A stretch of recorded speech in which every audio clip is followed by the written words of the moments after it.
안녕하세요. 결혼한 지 8년 차 되는 주부입니다. 저한테 있었던 속 시원한 사이다 사연 하나, 저도 이렇게 여러분께 들려드리고 싶어 준비했습니다. 저는 5살 난 딸아이 키우고 있어요. 저는 어렸을 때 부모님과 함께 미국으로 이민을 가서 자란 교포이고요. 남편은 미국에서 만났는데 그 당시에 혼자 공부하러 온 유학생이었어요. 친정아버지가 미국에서 사업을 몇 개 하고 계시거든요. 사업장을 5개 정도 가지고 있었고 미국에서는 그렇게 큰 부자는 아니지만 전부 월 매출이 매장마다 최소 2억씩은 나오는 가게이고 임대료에 이것저것 다 제외하더라도 달에 매장마다 최소 1,000만 원씩은 벌고 계세요. 아버지가 처음부터 그렇게 성공하신 건 아니었어요.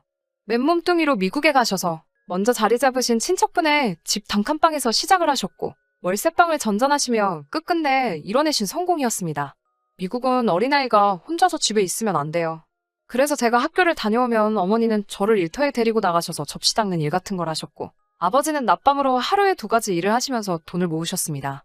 처음 집을 살 수 있을 정도로 돈을 모으셨을 때 주변의 반대에도 불구하고 아버지는 집을 선택하는 대신에 본인의 작은 사업을 시작하셨어요. 사업이 어느 정도 자리 잡은 뒤에도 우리 집을 갖는 건 가장 나중의 일이었고 아버지는 그 대신에 가게 수를 늘려가셨죠. 그렇게 참아가시면서 제가 대학교에 들어가던 해에 드디어 집을 장만하게 되셨습니다. 어머니도 아버지도 비좁아 터진 월세방에 한이 맺히신 게 있어서 방 5개에 지하실이 딸린 3층짜리 커다란 집을 갖게 되었습니다. 제가 외동이라 셋이서 살기에는 너무 큰 집이었지만 그 당시에 그런 건 신경도 쓰지 않았고 마냥 좋기만 했어요. 다시 남편 이야기로 돌아와서 시가가 넉넉한 형편이 아니었고 남편도 집안의 반대를 무릅쓰고 혈혈단신으로 공부하러 미국으로 건너온 상황이었습니다. 남편은 혼자 유학 생활을 하며 생활비 및 학비를 벌기 위해 짬이 나는 시간마다 친정아버지 소유 사업장에서 아르바이트식으로 일을 했었어요. 원래는 유학생 신분으로는 미국에서 일을 할 수 없는데 한국 사람들끼리는 서로 돕자는 의미로 쉬쉬하면서 일을 시켜주는 경우가 덜어 있거든요. 남편이 일도 곧잘 하는 데다가 성실한 편이었기 때문에 그 모습을 좋게 본 아버지는 남편 사정을 생각해서 이것저것 챙겨주셨어요. 그러면서도 늘 돈 버는 것도 좋지만 공부하러 왔으니 학교를 우선시하라고 항상 말씀하시고는 했어요. 남편이 공부를 마무리할 때쯤 도무지 학교와 일을 병행할 수 없어서 일을 그만두게 되었는데 생활비 때문에 힘들어한다는 사실을 알게 되시고는 아무 조건 없이 남편에게 저희 집에 비는 방을 내어주셨습니다. 아버지가 의도하신 건 아니겠지만 저와 남편은 그렇게 한 집에서 지내며 서로 정이 들고 말았고 결국에는 결혼을 약속한 사이가 되었어요. 남편은 아직도 그때 생각을 하면 저희 아버지가 도와주신 덕분에 지금 저와도 결혼을 하게 되었고 이렇게 좋은 회사에 취직도 하고 잘 살고 있는 거라고 이야기합니다. 남편의 공부가 끝날 때쯤 부모님께 남편과 같이 한국에서 새로운 인생을 시작하려고 한다고 말씀드렸어요.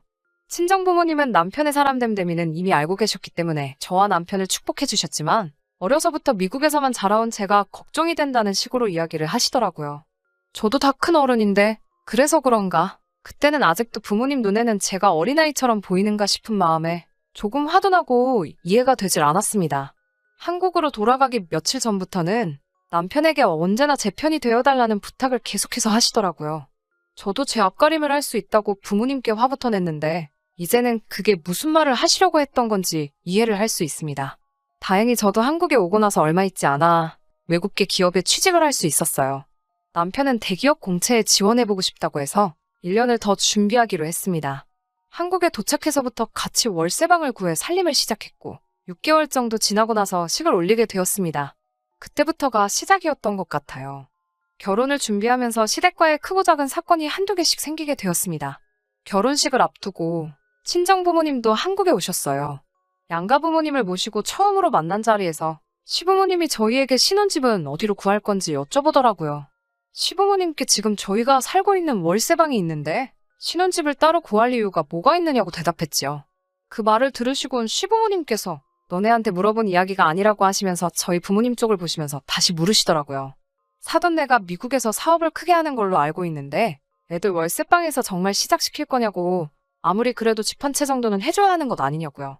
저와 남편이 함께 새로운 시작을 하는 건데 저희 부모님이 저희가 살 집을 해주셔야 할 이유는 없잖아요. 저희 부모님도 월세방에서 시작하셔서 성공을 일궈내셨고 그걸 보고 커온 저였으니 그게 당연한 수순이라고 생각했어요. 다행히 친정부모님도 저와 남편의 신혼집을 월세방부터 시작하게 하실 생각은 없으셨고 위치 좋은 곳에다가 신축 아파트 전세를 마련해 주셨어요. 애초에 부모님 도움을 받을 생각은 없었지만 그래도 비좁고 교통도 별로였던 월세방보다는 좋기는 좋더라고요. 집을 해주시면서 혼수나 예단은 생략하기로 했는데 친정부모님 덕분에 그동안 회사에 다니면서 모아두었던 돈이 여윳돈이 되어버린 상황이라 시가 식구들에게 제 나름대로 조그마한 선물을 준비하기로 했습니다. 시가 식구들을 시댁에 불러놓아 선물 전달식을 했어요. 그런데 다들 반응이 영 아니더라고요.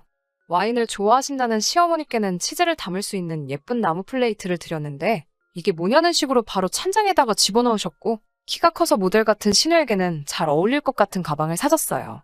명품 같은 건 아니었고 백화점에서 한 30만 원 정도 하는 가방이었습니다. 나름 이게 분명히 잘 어울릴 거라고 고심해서 고른 건데 신우는 대번에 브랜드부터 따지더라고요. 요즘 자기 또래 중에 누가 여기 브랜드 가방을 드냐고 저보고 안목이 형편없다고 하면서 투덜대더라고요. 섭섭해 있는 와중에 시어머니께서 난 또 뭐라고 온 가족을 부르길래 뭐 대단한 거나 줄 알았는데 별것 아니라면서 불러 모은 김에 밥이나 먹으러 가자고 온 가족을 데리고 나가셨습니다. 먹는데도 눈치가 보여서 그때 계산도 제가 하고 말았어요. 결혼식이 끝나고 얼마 안 있어서 미국에 돌아가신 부모님께서 연락이 왔어요.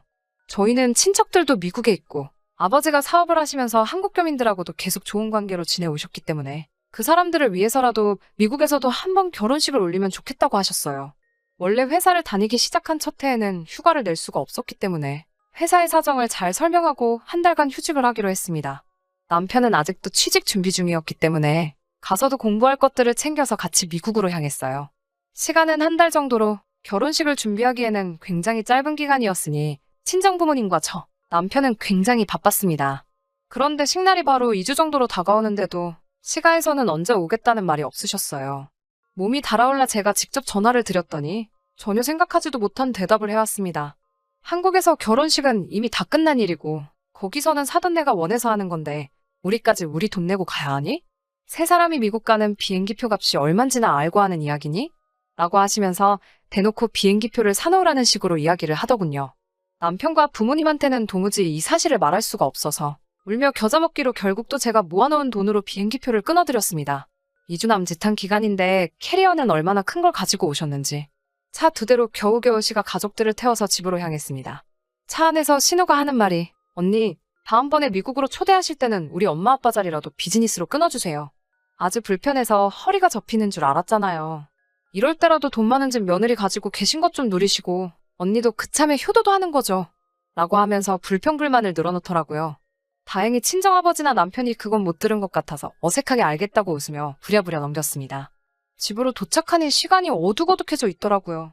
마중을 나간 동안 어머니가 저희 집 뒷마당에서 바베큐 파티를 준비해 놓으셨어요. 식사가 끝나고 시가 식구들을 데리고 집으로 들어왔어요. 미국에서는 손님 초대를 하면 집 구경을 시켜주는 문화가 있거든요. 집 구경을 하시면서 시어머니가 저까지 보내고 이제 2분만 남으셨는데 집이 쓸데없이 넓기만 하네요. 역시 한국 아파트가 좋아라고 하셨어요. 대충 듣기에도 비아냥대시고 있다는 느낌을 받았는데 그 말에 친정부모님은 넉살 좋게 웃으시며 그 덕분에 손님방이 많이 남으니 맘에 드는 방에다가 짐 푸시고 그 방을 쓰시면 된다고 대답하셨죠. 그랬더니 시어머니께서 도끼눈을 뜨시고는 아니 어떻게 손님 초대해놓고 어찌 자기 집에다 방을 내어줄 수가 있냐고 하시며 호텔을 잡아달라고 더부살이하는 느낌 들어서 도무지 편하게 있을 수가 없을 것 같다시며 성화를 내셨습니다. 신우도 거기서 대번에 집도 이렇게 크고 듣던 대로 돈도 많으신 것 같은데 다른 사람도 아니고 먼 길 비행기 타고 온 사돈 집에 너무 돈을 아끼시는 것 아니냐며 비행기도 그렇고 바쁜 사람들 초대해놓고 야박하게 구실 필요가 있냐며 옆에서 한마디 거들더라고요. 친정아버지 표정을 보니 화가 많이 나신 듯 보였지만 고개 숙이고 부끄러워하는 남편을 보더니 이해를 하신 건지 별말은 하지 않고 시가 식구들이 원하는 대로 해줬습니다. 결국은 집에서 45분 거리에 있는 시내까지 나가서 호텔을 잡아주고 왔습니다. 돌아오는 차 안에서 남편이 저에게 화를 내더라고요. 저보고 혹시 비행기표를 사준 거냐고 왜 그랬냐고 화내면서 언성을 높이다가 그 후에는 저에게 사과를 했어요. 미리 말해주지 못해 미안하다고 자기도 사실 저와 결혼하면서 시가의 이런 모습을 알고 있었기 때문에 걱정했다고 하면서요. 자기 유학을 반대한 것도 당장 자기가 졸업하자마자 취업해서 생활비를 보태야 하는데 돈을 더 쓰겠다고 하니 반대를 한 거고 그래서 아무런 지원을 받을 수 없었던 이유를 설명해 줬습니다. 그런 시댁의 모습이 너무 싫지만 하지만 가족인데 어떻게 저버릴 수 있겠냐면서 너무 고통스러워 하더라고요. 그 모습이 안쓰러워서 아무 말 못하고 있었는데 운전을 하고 계시던 친정아버지가 남편을 나무라지 않고 이해한다고 결혼은 일륜지대 사이고 이제 한 가족이 되었으니 남편의 일은 우리 가족의 일이나 마찬가지라고 하시며 오히려 어려운 일이 있으면 꼭 상의하라고 하셨어요. 남편은 그 말에 꺼이꺼이 울면서 몇 번이고 감사하다고 대답했고 저에게는 두 번 다시 결혼식 이후로 아무런 상의 없이 시가에 무엇을 해준다거나 하는 일은 없도록 해달라고 부탁을 했어요. 시댁 식구들은 애초에 결혼식 준비는 도와줄 생각도 없었던 것 같습니다. 오히려 결혼식보다 이왕 온 김에 미국 관광을 하러 왔다는 느낌이 더 들었어요. 호텔은 심심해 죽겠다면서 나이아가라 폭포 관광여행을 끊어달라고, 본인들은 결혼식 날에만 참석하면 되는 것 아니겠냐고 하더라고요. 친정아버지는 남편의 상황을 전부 이해하신 듯 그러자꾸나 하시고 시가 식구들이 원하는 대로 다 해줬습니다. 그리고 그렇게 미국에서 결혼식을 끝내고 시가와는 최대한 접촉을 피해가며 두 사람만의 행복한 결혼 생활을 시작했습니다. 그리고 결혼 2년 차에 우리 가정에 축복이 찾아왔어요. 첫 아이를 갖게 된 거죠. 축복이가 태어나고부터 친정부모님께서도 한국에 더 자주 드나들게 되었어요. 손주가 그렇게 예쁜지 계절마다 한 번씩은 꼭 나오셔서 손주와 시간을 보내고 가셨어요. 그에 반해 시가 식구들은 손주며 조카며 별로 관심이 없어 보이더라고요. 차라리 그런 무관심이 더 편했어요. 친정부모님께서 생각보다 자주 한국에 방문을 하시게 되니 지낼 곳이 마땅치 않으셨는지 한국에 집을 하나 구입하셨습니다. 강원도에 있는 바다가 보이고 정원이 딸린 전원주택을 하나 구하셨어요. 손주 보러 오신 건데 집을 가까이 구하지 그랬냐고 물으니 은퇴하시게 되면 한국으로 여기민을 오시는 것도 생각하고 계시다고, 그때가 되면 공기 좋은 곳에서 조용히 살고 싶어 정한 거고, 애초에 축복이를 보러도 워낙에 짧은 일정으로 오시니까 사실 계시는 기간 동안은 저희 집에 머무셔도 되니 문제가 없었죠. 부모님이 미국에 계신 동안 저는 그 집을 일주일에 딱 한 손님만 받고 주말에 제가 내려가서 정리하고 오는 식으로 펜션식으로 운영을 해볼까 하는 생각에 제 소셜페이지에 글을 올렸어요. 사업으로 크게 하려는 생각은 없었고 그냥 부수입이 생기면 좋겠다는 생각이었습니다. 그런데 그 글을 본 신우가 결혼 전에 친구들하고 추억여행을 한번 가보고 싶다고 자기가 그 집을 하루만 쓰면 안 되겠냐고 물어오더군요. 물론 무료로 말이죠. 평소에는 연락 한번 없다가 또 그렇게 자기 이숙 챙길 거리가 생기니 얄밉더라고요. 말도 더 길게 하고 싶은 생각도 없고 거절해봐야 또 돈 많은지 멋쩍어 하면서 궁시렁댈 것이 뻔해서 그렇게 하라고 하고 열쇠를 숨겨놓은 곳을 알려줬어요. 제가 관리하기도 하고 지역이 워낙 멀기도 해서 보안상의 이유로 강원도 그 집에 현관문이 열리게 되면 현관문과 입구 쪽 카메라가 저에게 자동으로 전송이 되게 해놓았어요. 그런데 신우랑 같이 그 집을 찾은 사람은 신우가 말한 본인의 친구들이 아니었습니다. 신우가 어떤 남자와 단둘이서 집 안으로 들어가는 사진이 제 폰으로 전송이 됐어요. 심지어 그 남자는 결혼하기로 한 사람도 아니었고요. 친구랑 추억여행을 한다고 했으니 저는 처음에는 정말 친한 이성 친구겠거니 싶었죠. 남녀 사이에 절친이 될 수도 있잖아요. 하지만 신우가 그 집을 다녀간 다음 주말 청소하러 내려간 강원도 집에서 저는 경악을 금치 못했습니다. 신우가 그 집을 사용하고 나서 제가 직접 청소 같은 자잘한 관리를 한다는 사실은 생각도 못했는지 아주 말 그대로 난장판을 만들어 놓은 상황이었습니다. 주방 집기들도 다 꺼내놓고 설거지는 물론 음식 쓰레기조차 따로 모아놓지 않은 채였고 그로 인해 집안은 악취가 진동을 하더라고요. 속으로 욕을 겨우겨우 참아가면서 정리를 다 해놓고 방 정리를 하러 2층으로 올라갔습니다. 그런데 뭔가 이상하더라고요. 방이 3개 딸린 집인데 방 2개는 문을 열었던 흔적도 없었습니다. 친구와 같이 갔으니 방 2개를 사용했을 거라 생각했는데 신우는 창문으로 바다가 보이는 안방만 사용했던 것 같았어요. 그런데 방 청소를 하면서 아주 역겨워 죽을 뻔했습니다. 신우가 데려온 그 사람이 무슨 상대인지는 모르지만 그 방에서 두 사람이 서로 사랑한 흔적들을 온 방 안에다가 뿌려놓고 갔더군요. 치우다 여기저기 묻은 끈적끈적한 것들 때문에 도무지 참을 수가 없어서 신우에게 이게 무슨 경우냐고 전화를 했습니다. 신우가 대번에 거기에 언니가 왜 있냐면서 울고불고 난리더라고요. 제발 결혼할 사람에겐 말하지 말아달라고 빌면서 말이죠. 그래도 신우가 얼굴 하나만큼은 이쁜 편이라서 어디서 돈 잘 버는 남자를 물어와 결혼을 하게 된 것이었는데 실은 그날 같이 여행을 온 사람은 결혼할 사람과 만나기 전까지 사귀던 애인이었다고 하네요. 신우가 저에게 2번 다시 귀찮게 안 할 테니 제발 모르는 척 해달라고 이 결혼을 꼭 하고 싶다고 울며불며 필길래 그렇게 해줬어요. 결혼한 그 남자한테는 정말 미안한 일이지만 제 마음의 평화도 중요했기 때문에 그러기로 했어요. 그날 이후로 거리도 너무 멀고 돈 얼마 더 벌자고 모르는 사람들이 집을 사용하게 하는 것이 본전도 안 되는 것 같아 펜션식으로 운영을 하는 건 포기하기로 했습니다. 그 집은 그냥 한동안 빈집으로 내버려뒀어요. 그러던 어느 날 시부모님에게서 연락이 왔어요. 요즘 시국이 이렇다 보니 본인들 안전할 생각에 서울을 떠나서 살아보고 싶다고 하시면서 그 집을 내어달라고 하시더라고요. 집이 사람 손이 타야지 관리가 된다면서 자기들이 살면서 관리까지 해줄 테니 관리비 명목으로 돈도 조금씩 내놓으라는 식으로 말하셨습니다. 친정 부모님이 오셔도 거의 저희 집에서 같이 머무시는 것도 다 안다며 너는 뭐가 그렇게 불만이라 시부모인 자기들한테 빈집 내어주는 게 그렇게 아까운 게냐며 치사하다고 따지시더라고요. 막무가내로 본인들이 거기서 살겠다고 하시는 말에 끝까지 안 된다고 대답했습니다. 미국에도 그렇게 큰 집이 있으면서 저희 부모님 보고 아주 사치스럽고 허영심이 보통이 아니라며 욕심이 아주 많다며 비아냥대셨어요. 그 집은 결국 사람 손이 안 타서 폐가가 될 거라며 안 좋은 말들을 퍼부으시더라고요. 그냥 또 한바탕 저만 욕먹고 끝나는 일인가 싶었는데 어느 날 제 핸드폰으로 강원도 집에 문을 따고 들어가고 있는 시부모님의 사진이 전송이 되더라고요. 어이가 없었습니다. 상황을 보아하니 이제 더 이상 저를 귀찮게 안 하기로 약속했던 신우가 그래도 거기서 하루 지내봤다고 제가 그 집 열쇠를 어디다 숨겨놓는지 뭐 그런 것들을 다 말해버린 것 같았습니다. 제 핸드폰으로 사진이 전송되도록 보안 시스템이 되어 있다는 건 아직도 상상을 못했는지 제 허락도 없이 몰래 강원도 집에다가 아예 살림을 차리시더군요. 현관문을 열었다 잠궜다 들락거리실 때마다 제 핸드폰으로 계속 그 모습을 봐야 하니 나중에는 화가 너무 나서 못 참겠더라고요. 남편에게 이 사실을 말하자 남편이 대번에 제 편을 들어줬습니다. 자기가 이렇게 세상에 나올 수 있었던 건 시부모님의 은혜가 크긴 하지만 지금 이렇게 좋은 삶을 누리며 살고 있는 건 장인 장모님 도움이 크다고. 아무리 자기 부모지만 반복되는 아나무인 같은 상황에 자기는 앞으로도 연을 끊고 살 수 있으니 이 상황은 제 마음 내키는 대로 하라고요. 제가 어떤 결정을 내리던지 남편은 제 뜻을 따르겠다고 하고 시부모님을 포기했어요. 저는 당장 경찰을 대동해서 그 집을 찾아갔습니다. 시부모님들을 무단 침입죄로 전부 다 끌어냈어요.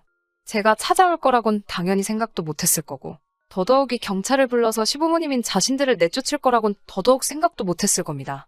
엄청 당황해서는 처음에는 네가 어찌 아내 같은 시부모를 어쩌고 하면서 성질을 내셨는데 제가 아랑곳않고 강경하게 나가는 모습을 보더니 여기서 쫓아내면 우리 어디 가서 살라고 하는 거냐면서 제 무릎을 붙잡고 빌듯이 말하시더라고요. 서울의 미국 집보다 더 좋다고 하시던 살기 좋은 아파트 가지고 계시잖아요? 그 집으로 돌아가면 되는 것 아닌가요? 하고 물었더니 엄청난 사실을 이야기해 주시더라고요. 알고 봤더니 아는 사람한테 들은 주식 정보를 가지고 큰돈 벌어보겠다는 생각에 집을 전세로 돌려서 전세금 받은 돈으로 주식을 전부 매수해버렸다고 하네요. 애초에 그 이후에 시부모님은 빈집으로 남아있는 친정부모님의 강원도 집에서 살 생각을 염두에 두고 내린 결정이었던 거였죠. 그런데 며칠 만에 그 주식은 휴지 쪼가리가 돼서 시부모님은 쫄딱 망해버린 상태였고 전세금을 돌려줄 돈도 없으니 당장 오갈 곳이 없어진 상황이었던 겁니다. 남편을 그 자리에 데려가지 않은 건 잘한 결정 같았어요. 남편이 있었다면 마음이 약해졌을 수도 있는데 저 알아서 하라는 남편의 말도 있었으니 더 매몰차게 행동할 수 있었습니다. 시모에게 그건 제가 알 바 없고 제 허락 없이 여기 계시면 무단 주거 침입이고 여기서 지금 짐 안 빼고 계시는 건 퇴거불응이니 법대로 하면 징역까지 살 수 있다고 으름장을 놓았어요. 여기서 사는 건 절대 허락 안 해줄 생각이니 신은혜로 가시는 게 어떻겠냐고 말했죠. 결국 시부모님들은 짐을 빼서 결혼한 신은혜로 향하셨고요. 그날 신우는 대번에 어떻게 사람이 그럴 수가 있냐고 하면서 저보고 마음 고쳐먹고 상황이 이런 상태이니 가족이 돕는 게 당연하다고 시부모님께 그 집을 양보하라는 식으로 저를 훈계를 하더라고요. 여기서 끝낼까 했는데 더 이상 봐줄 수 없었습니다. 신우에게는 저보다 더 가까운 가족이시니 응당 신우가 모시는 게 맞지 않냐고 한마디 했어요. 옆에 있던 남편도 이제 자기의 손을 떠난 일이고 무조건 제 결정에 따르고 이 상황을 후회하지 않을 거라고 저에게 용기를 북돋아 주더라고요. 남편의 말이 끝나자마자 저는 신우의 남편에게 연락을 했어요. 신우가 결혼 직전에 몰래 만나던 애인과 그 집으로 밀월여행을 다녀왔다는 사실과 함께 그때 찍힌 사진을 보내줬습니다. 보수적인 데다가 그 집에서 갑의 입장에 있던 신우의 남편은 당연히 이 사실에 엄청나게 붕괴를 했고 신우의 집으로 피신 갔던 시부모의 신우까지 함께 묶어서 밖으로 내쫓아버렸어요.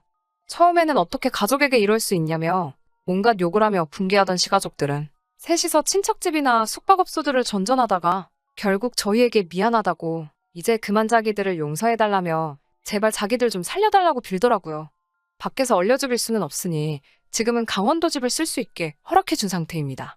다만 그 기간은 이번 겨울이 지날 때까지예요.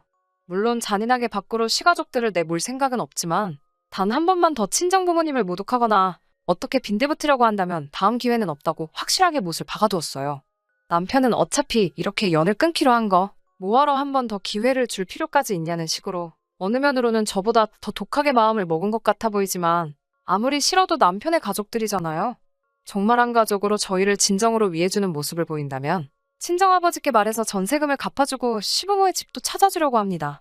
시가도 못된 심보 고쳐먹고 앞으로 양 가족의 별탈 없이 행복한 일만 가득했으면 좋겠어요.